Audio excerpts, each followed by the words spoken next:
Hi there, I'm Scout. I'm the founder of Language.Life.Music. Welcome to one of my many offices. If you haven't already, check out language.life.music.com. We have classes, courses, and guides to offer you in language, life, and music from a really special team. So I hope you can check that out. Today, I wanted to talk to you about the top 10 worst mistakes that music teachers make with their students. So let's jump into that. Number one, I would say, is not cultivating a relationship with your student beyond the music teacher-student relationship. And what that means is if you don't get to know your student and what drives them, then it will be nearly impossible to teach them. If they're very young, ask them about their birthdays, their pet names, their favorite colors, their favorite foods. You should know everything about them within the first lesson. That is really at the core when they're very young and very developing, and show them that you are interested in who they are and that you can also act as a guide to them, a guide and not a guru. When you sit down with them and you create this relationship, remember that even though that they're younger and they're your students, and even if it's an adult who's older than you, yes, you can guide them through this, but they are their own person and they're equal to you. And so do not create an unequal relationship that's unbalanced with your students. Really get to know them, be intrigued, and there you go.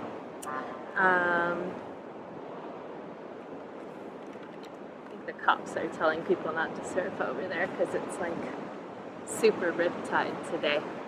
That's why I'm not in the water and I'm making this video. Okay, number two, I would say, is not following and adapting to your students' interests and learning styles. So what people are interested in and their learning styles basically go hand in hand. If you have a student who is, regardless of their age, very wiggly and bouncing around the room, maybe they're drawn to the more rhythmic side of music, and maybe that's okay. A lot of students are not going to be interested in the sheet of music on the piano stand or whatever instrument they're playing and just reading off of that.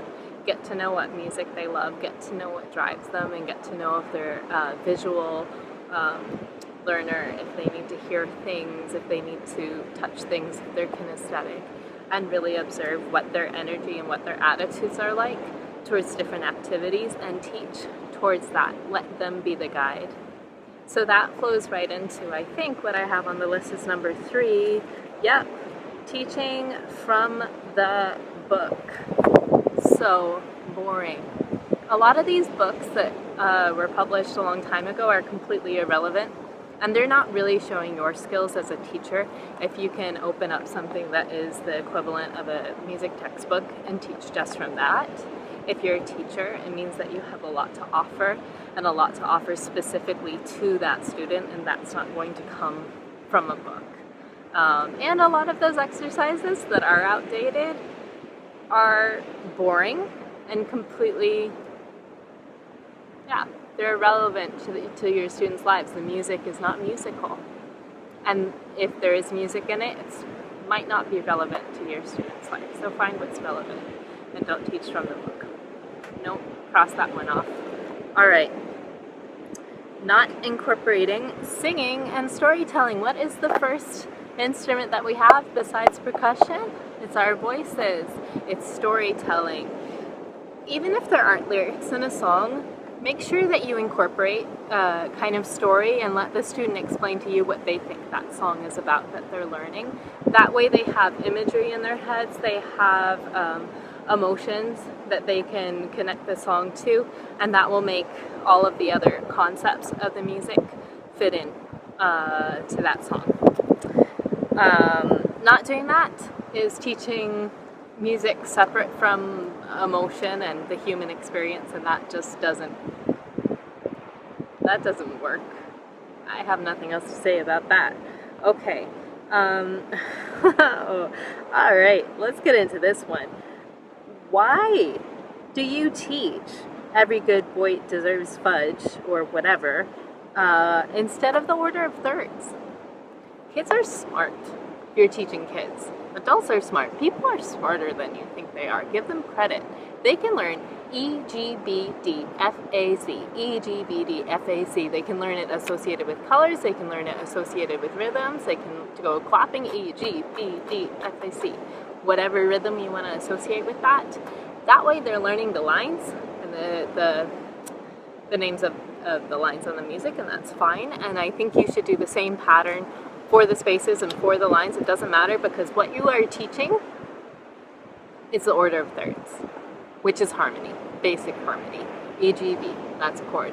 F, A, C, that's a chord. C, E, G, that's a chord. Order of thirds. Please teach the order of thirds instead of every good boy deserves fudge, because it has nothing to do with music at all. It's confusing. It's abstract. Teach music. People are smart. Okay. Now we're really getting into it. Oh, and I wrote that also associates right with the order it fits, right? If you can write E, G, B, D, F, and then the little lines, A, C, and then you skip lines, you have the order of fifths. You have fifths. And all of these should be audible too. All of these things should be musical too. As you're teaching the order of thirds and the circle of fifths, it should be something that you hear and not just charts that you write down, and something that you touch and something that you play. Okay, scales. And rule making versus rule breaking. Scales are great exercises for learning what notes can possibly go together, and mostly do. And this goes along with the circle of fifths too. If you teach only these concepts, are you teaching your students that they can be inventive? Or are you teaching them rules that when they're rules you break them, rather than how to make new rules that sound and feel and pull in really great ways in music? We need some new music out there, and you are part of cultivating this new generation of musicians. So why are you giving them rules? Why are you not telling them, break these rules? Create something that's your own. This is the way a major scale sounds and a harmonic minor scale sounds, and you can completely mess it up. These are suggestions of rhythms, and you can create your own. Don't teach inside the box, I guess. That's what I would rename that one if I had said it already. Okay. Oh, God. Did you ever have a teacher, or are you that teacher who teaches ta, ta, ti, ti, ta? That means nothing to kids. There's no association with how those notes actually sound and what rhythm they actually are, and what they look like and why they look like they do. Take this one from me. Just steal it from me. What my kids and I do, and you can make up your own. Rhinoceros, that's 4 syllables. Rhinoceros is a whole note. And really little kids, this is what a rhinoceros looks like to them when they draw it, because they're just learning. It's pretty hard for a lot of adults to draw rhinoceroses. I actually got into painting them for a while. Okay, so throw that away. Rhinoceros, giraffe. You have triplets that are chihuahua, chihuahua. And I will make a separate video about this, about drawing the pictures, about drawing the notes, and there you have it. It's done. When you have kids that are learning music and reading music, and this works with adults too, and they love it, and teenagers, by the way, it's not babyish, it's actually really fun. But when you have these words that they can immediately associate with pictures to read the notes with, they got them. They got rhythm. And that's it. There you go.